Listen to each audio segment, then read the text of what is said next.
Welcome back to Marxist Saw, everybody. We're going to keep reading Lenin's 1904 book, One Step Forward, Two Steps Back, The Crisis in Our Party. Let's read the chapter Innocent Victims of a False Accusation of Opportunism. Before passing on to the subsequent discussion of the rules, it is necessary, in order to elucidate our difference over the personal composition of the central institutions, to touch on the private meetings of the Iskra organization during the Congress. The last and most important of these four meetings was held just after the vote on paragraph 1 of the rules, and thus the split in the Iskra organization which took place at this meeting was in point of both time and logic a prelude to the subsequent struggle. The Iskra organization began to hold private meetings soon after the organizing committee incident, which gave rise to a discussion of possible candidates for the Central Committee. It stands to reason that, since binding instructions had been abolished, these meetings were purely in the nature of consultations and their decisions were not binding on anyone, but their importance was nevertheless immense. The selection of candidates for the Central Committee was a matter of considerable difficulty to delegates who were acquainted neither with the secret names nor with the inner work of the Iskra organization, the organization that had brought about actual party unity and whose leadership of the practical movement was one of the motives for the official adoption of Iskra. We have already seen that, united, the Iskraists were fully assured a big majority at the Congress, as much as 3/5, and all the delegates realized this very well. All the Iskraists, in fact, expected the Iskra organization to make definite recommendations as to the personal composition of the Central Committee, and not one member of that organization raised any objection to a preliminary discussion of the Central Committee's composition within it. Not one of them so much as hinted at endorsing the entire membership of the organizing committee, that is, converting that body into the Central Committee, or even at conferring with the organizing committee as a whole regarding candidates for the Central Committee. This circumstance is also highly significant, and it is extremely important to bear it in mind, for now, after the event, the Martovites are zealously defending the organizing committee, thereby only proving their political spinelessness for the 100th and 1000th time. Until the split over the composition of the central bodies led Martov to join forces with the Akimovs, everyone at the Congress clearly realized what any impartial person may easily ascertain from the Congress minutes and from the entire history of Iskra, namely, that the organizing committee was mainly a commission set up to convene the Congress, a commission deliberately composed of representatives of different shades, including even the Bundists, while the real work of creating the organized unity of the party was done entirely by the Iskra organization. It should be remembered also that quite by chance several Iskraists on the organizing committee were absent from the Congress, either because they had been arrested or for other reasons beyond their control. The members of the Iskra organization present at the Congress have already been enumerated in Comrade Pavlovich's pamphlet. See his letter on the Second Congress, page 13. Quite by chance several Iskraists on the organizing committee were absent from the Congress, either because they had been arrested or for other reasons beyond their control. The members of the Iskra organization present at the Congress have already been enumerated in Comrade Pavlovich's pamphlet. See his letter on the Second Congress, page 13. 9. The ultimate result of the heated debates in the Iskra organization was the two votes I have already mentioned in my letter to the editors.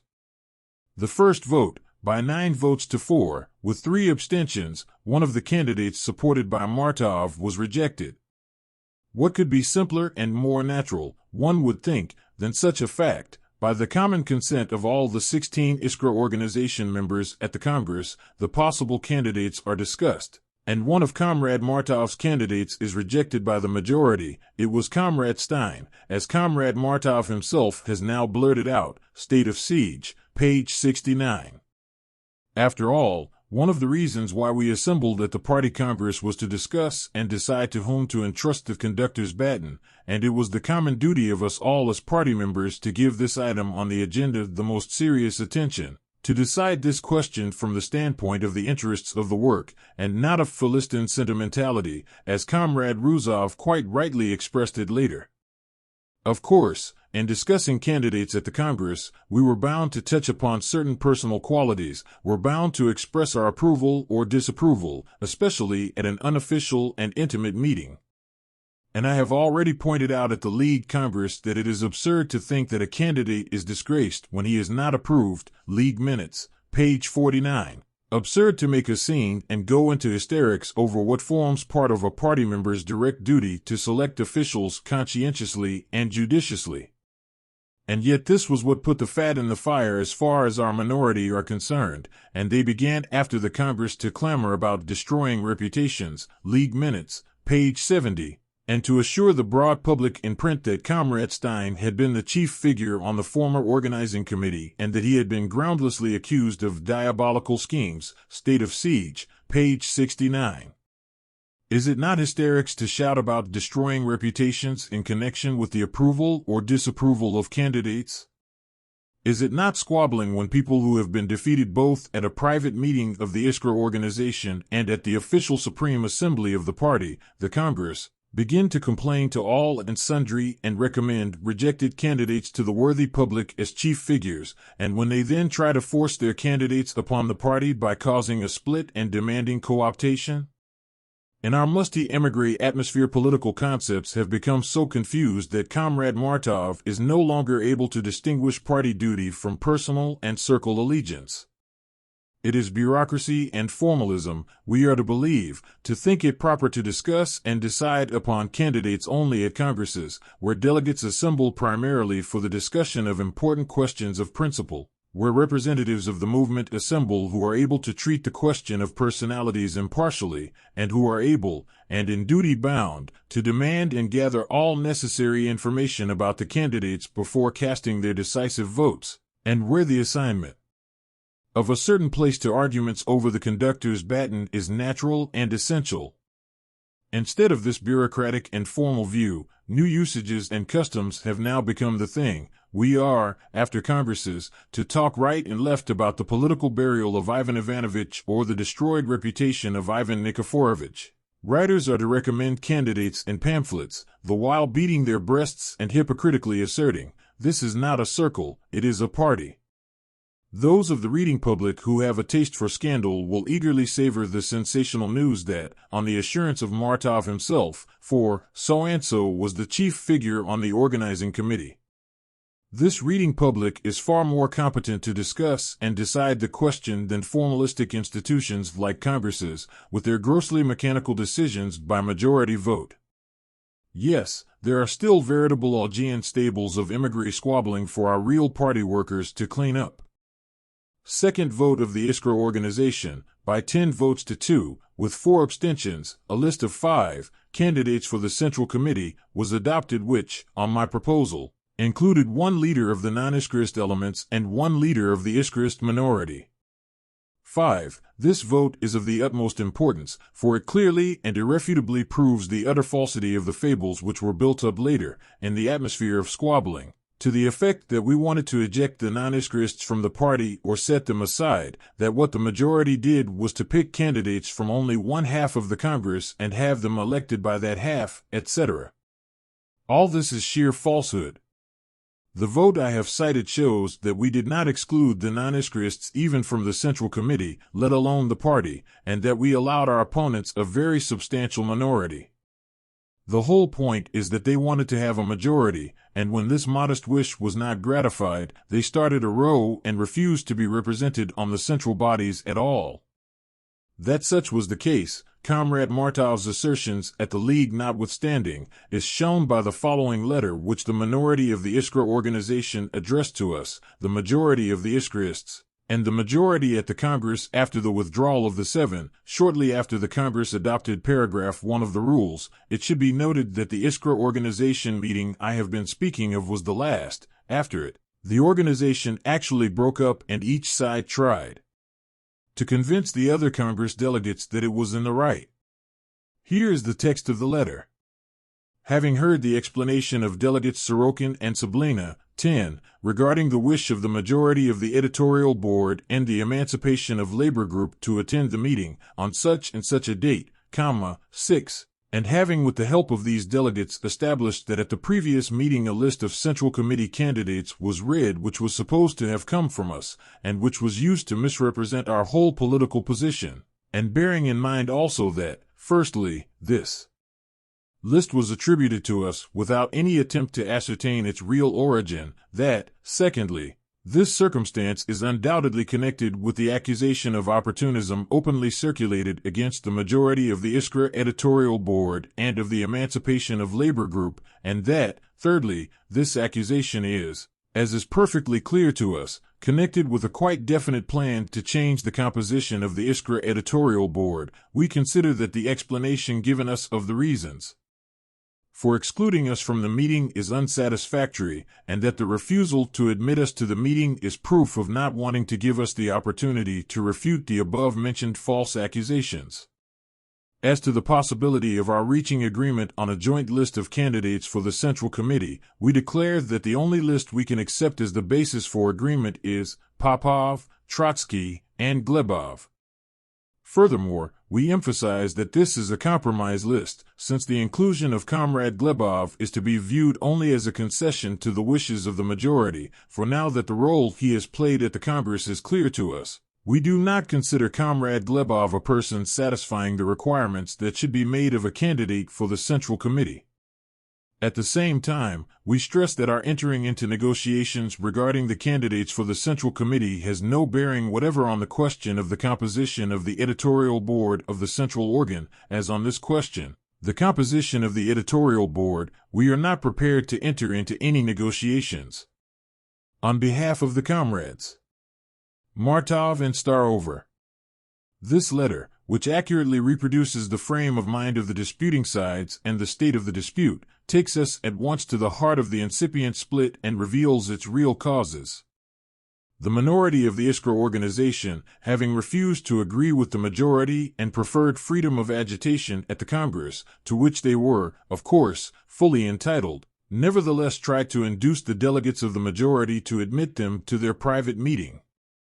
Naturally, this amusing demand only met with a smile and a shrug at our meeting, where the letter was of course read, and the outcry, bordering on hysterics, about false accusations of opportunism evoked outright laughter. But let us first examine Martov's and Starover's bitter complaints point by point. This list, Comrade Martov said at the League Congress, politically implied a coalition between us and Yezhny Rabaki, on the one hand, and the Bund, on the other, a coalition in the sense of a direct agreement, page 64. That is not true, for, firstly, the Bund would never have entered into an agreement about a list which did not include a single Bundist, and, secondly, there was and could have been no question of a direct agreement, which was what Martov thought disgraceful, even with the Yezhny Rabaki group, let alone the Bund. It was not an agreement but a coalition that was in question, not that Comrade Martov had made a deal, but that he was bound to have the support of those very anti-Iskrists and unstable elements whom he had fought during the first half of the Congress and who had seized upon his error over paragraph 1 of the rules. The letter I have quoted proves incontrovertibly that the root of the grievance lay in the open, and moreover false, accusation of opportunism. This accusation which put the fat in the fire, and which Comrade Martov now so carefully steers clear of, in spite of my reminder in the letter to the editors, was twofold. Firstly, during the discussion of paragraph 1 of the rules, Plekhanov bluntly declared that paragraph 1 was a question of keeping away from us every kind of representative of opportunism, and that my draft, as a bulwark against their invading the party, should, if only for that reason, receive the votes of all enemies of opportunism. Congress Minutes, page 246.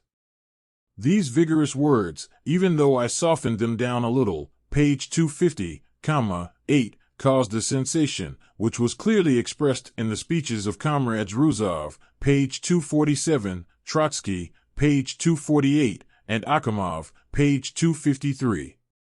In the lobby of our parliament, Plekhanov's thesis was keenly commented on and varied in 1,000 ways and endless arguments over paragraph 1.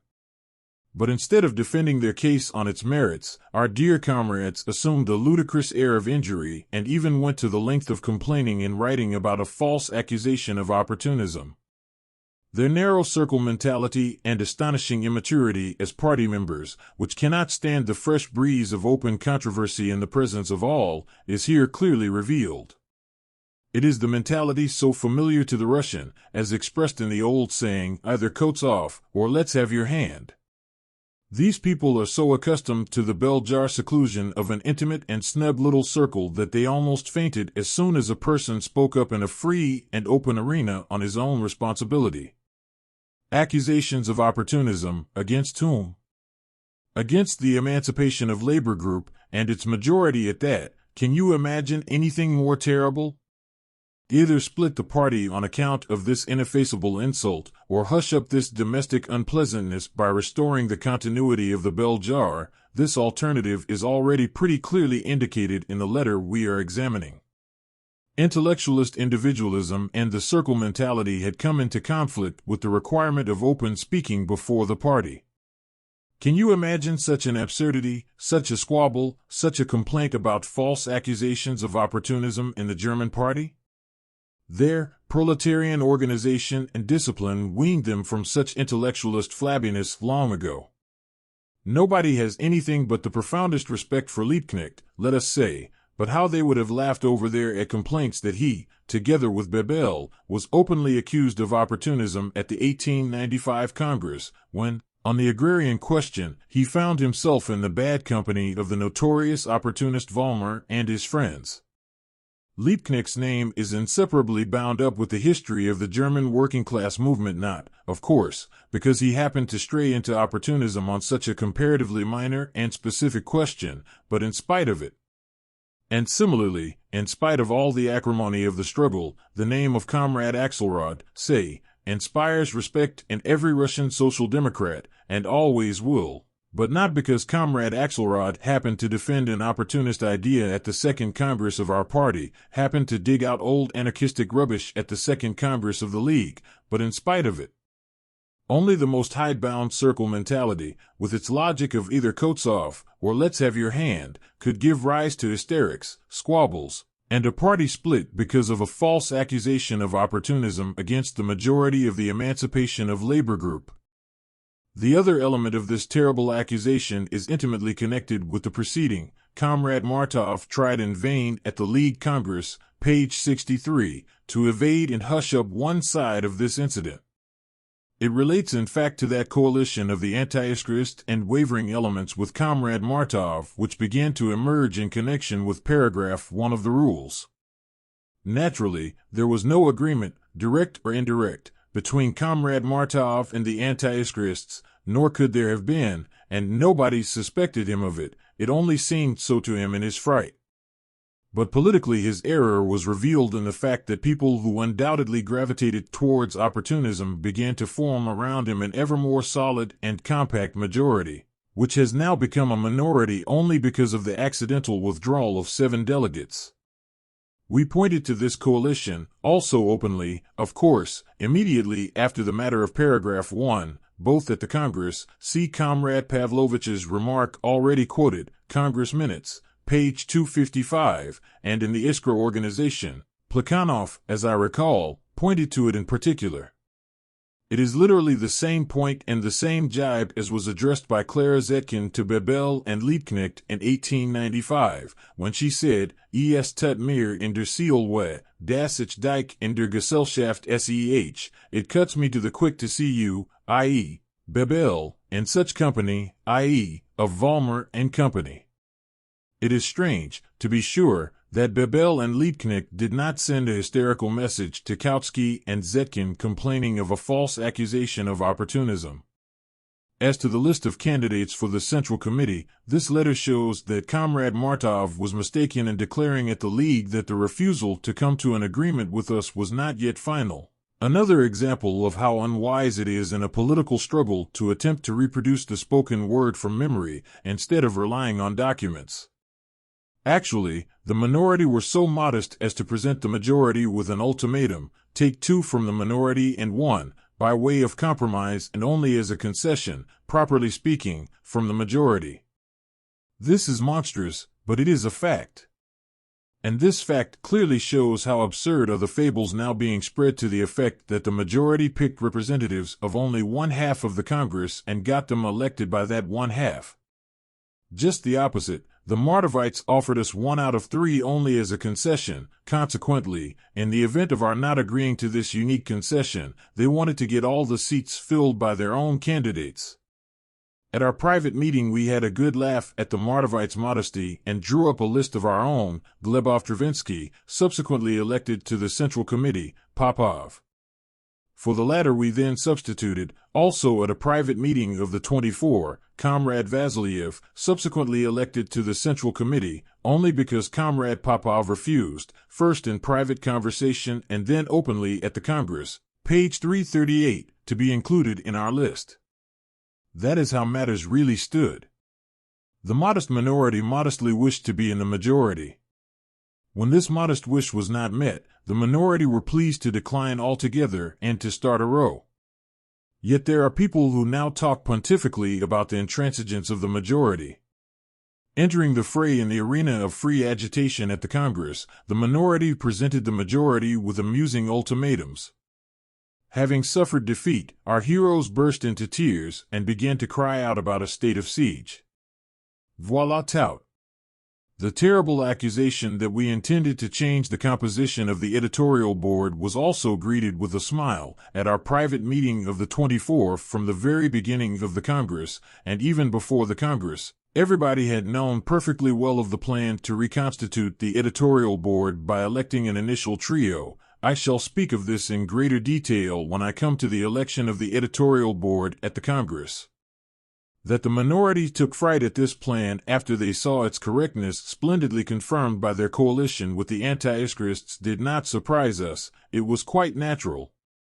Of course, we could not take seriously the proposal that we should of our own free will, without a fight at the Congress, convert ourselves into a minority, nor could we take seriously this whole letter, the authors of which had reached such an incredible state of exasperation as to speak of false accusations of opportunism.